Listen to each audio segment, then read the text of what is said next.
رمضان شریف قریب آ رہا ہے، اپنے اللہ سے صلح کر لو.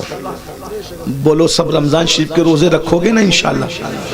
یاد رکھیے، تراویح پوری پڑھیے، رمضان شریف میں روزے رکھیے، عبادت کیجئے.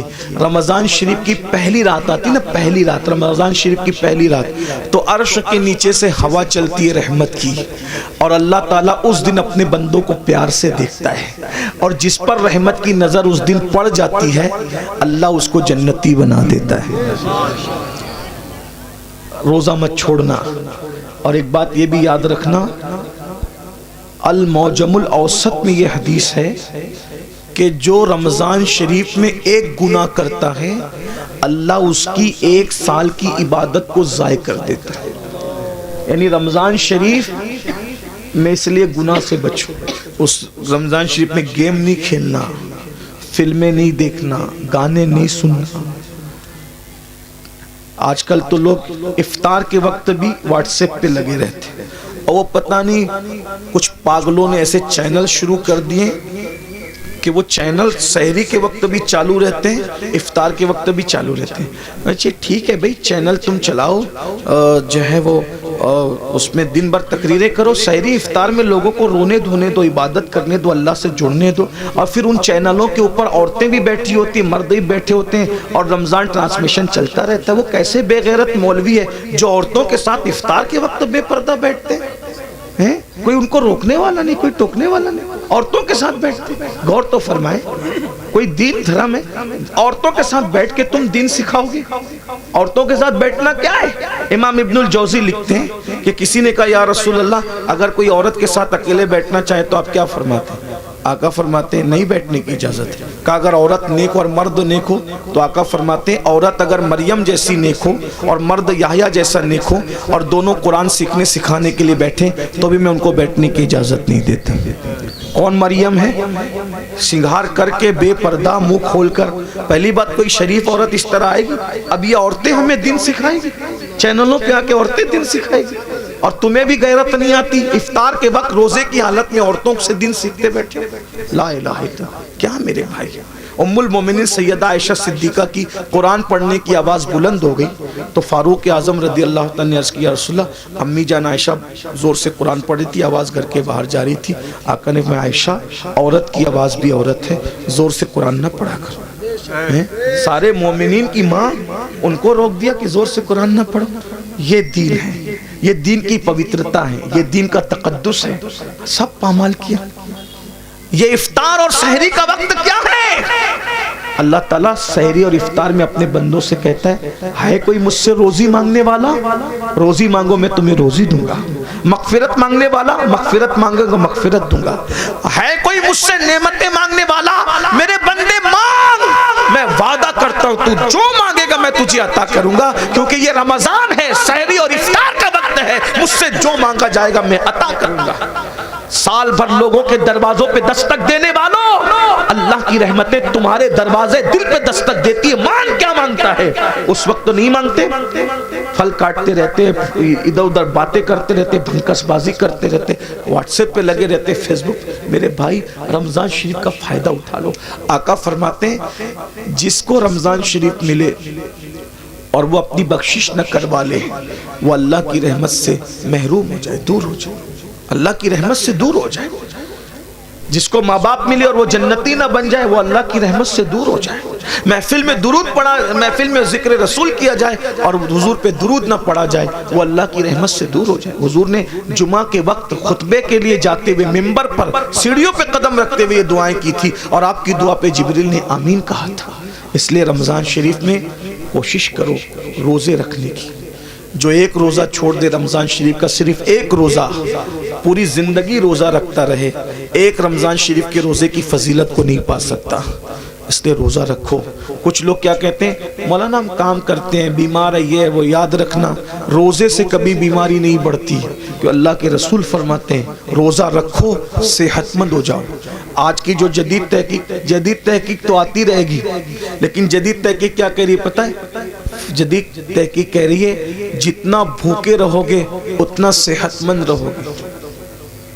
یہ جو فاسٹنگ واسٹنگ کے جو چکر سب ڈاکٹر لوگ بیان کر رہے ہیں، یہ آج بیان کر رہے ہیں، میرے نبی نے 1450 سال پہلے بیان کیا۔ ایک مرتبہ ایسا ہوا، میری امی کی ہاتھ کی ہڈی ٹوٹ گئی، تو میں امی کو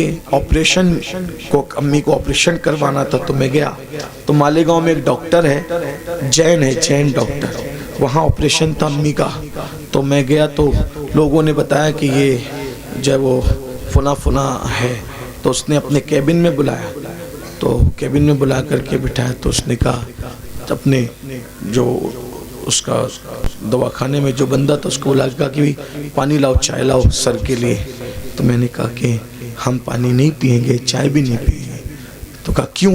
تو مجھے ایسا لگا کہ یہ جین ہے، اگر میں اس کو نہیں بتاؤں گا تو یہ کہیں بدگمان نہ ہو جائے، اسلام سے بدزن نہ ہو جائے کہ یار دیکھو یہ مسلمان لوگ ہماری چائے بھی نہیں پیتے۔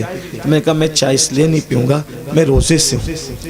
تو اس نے کہا کیا رمضان آ گیا آپ لوگوں کا؟ میں نے کہا نہیں، رمضان نہیں آیا ہے، ہمارے نبی صلی اللہ علیہ وآلہ وسلم کی سنت ہے کہ ہمارے نبی ہر مہینے کی 13، 14 اور 15 تاریخ کو روزہ رکھتے ہیں، تو ہم لوگ بھی روزہ رکھتے ہیں، ہر مہینہ ہم لوگ روزہ رکھتے ہیں رمضان شریف کے علاوہ، یہ ہمارے نبی کی سنت ہے، اور اس کی بڑی فضیلت ہے۔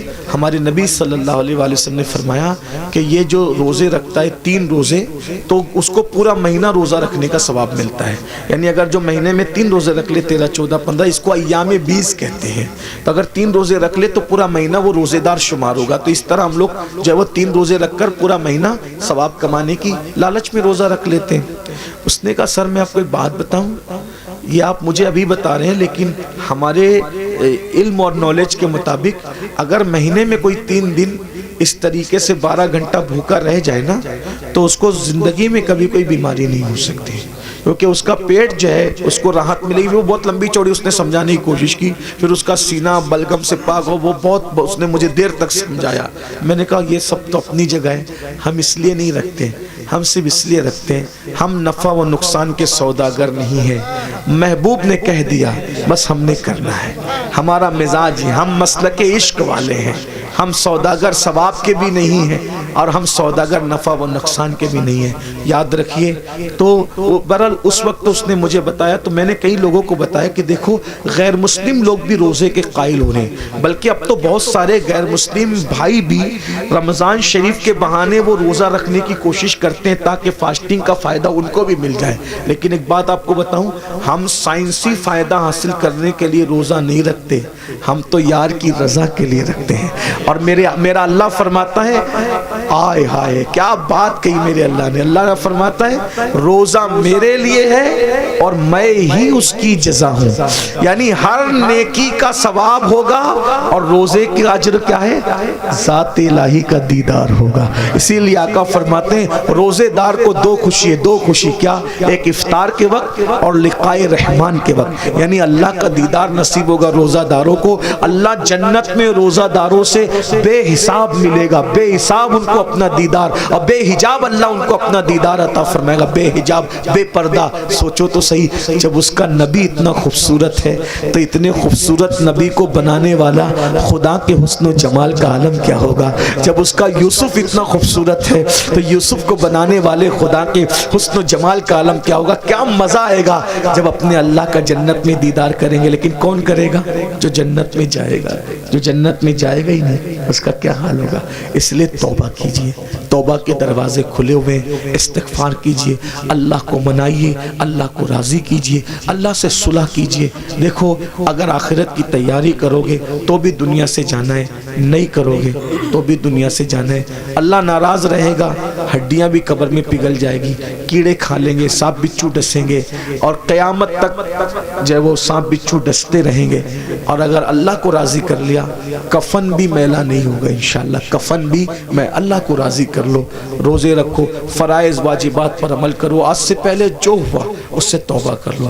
اللہ تعالیٰ ہم سب کو توفیق عطا فرمائے۔ ہم سب توبہ کرتے ہیں سب مل کے، زندگی بدلیں گے انشاءاللہ۔ پہلا کام کیا کرنا ہے ابھی سے؟ نماز شروع کرنا ہے، کل سے نہیں، آج سے نہیں، ابھی سے۔ اور ابھی سے کیا؟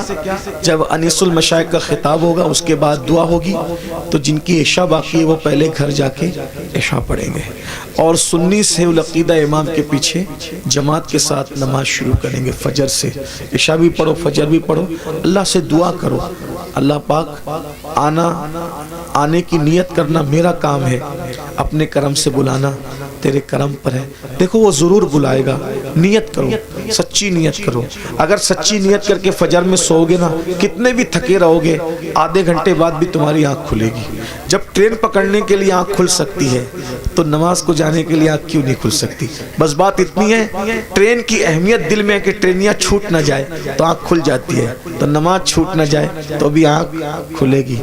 جب انسان ایگزام دینا ہوتا ہے نا، تو ایگزام دینے والے بچوں کو نیند نہیں آتی۔ جب ایگزام کے لیے دنیا کی کامیابی کے لیے اٹھ سکتے ہو تو آخرت کی کامیابی کے لیے بھی تو اٹھ سکتے ہیں نا۔ جس دن نماز کی اہمیت پتہ چل گئی اس دن انشاءاللہ ہمیں کسی کو اٹھانے کی ضرورت نہیں پڑے گی، ہم خود اٹھیں گے۔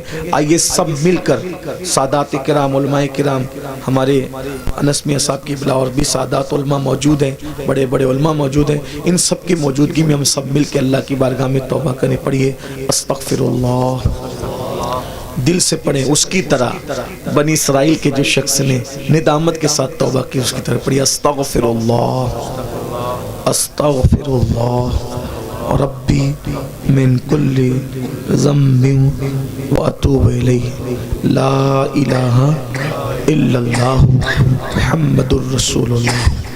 آپ نے توبہ کی، حضور کے قول کے مطابق ہمارا ایمان ہے، جو توبہ کر کے کلمہ پڑھتا ہے وہ گناہوں سے ایسے پاک ہو جاتا ہے جیسے ابھی ماں کے پیٹ سے پیدا ہوا۔ اب آپ کے سب کے گناہ معاف ہو گئے، آپ نئی زندگی کا آغاز کریں۔ کون کون اللہ کی رضا کے لیے وعدہ کرتا ہے آج سے نماز پڑھوں گا؟ ہاتھ اٹھا کے ذرا اللہ کو بتائیں، اس کے فرشتوں کو بتائیں۔ سبحان اللہ، اٹھائیں تھوڑی دیر اٹھا کے رکھیں، یہ بزرگوں کو، علماء کو، اللہ والوں کو گواہ بنائیں۔ ماشاءاللہ پڑھیں گے نا انشاءاللہ۔ اللہ تعالیٰ، یا اللہ ہاتھ اٹھانا ان کا کام ہے، ان اٹھے ہوئے ہاتھوں کی لاج رکھنا تیرے کرم پر ہے مولا، سب کو نمازی بنا دے۔ السلام علیکم ورحمۃ اللہ وبرکاتہ۔ آگے بھی پروگرام جاری رہے گا۔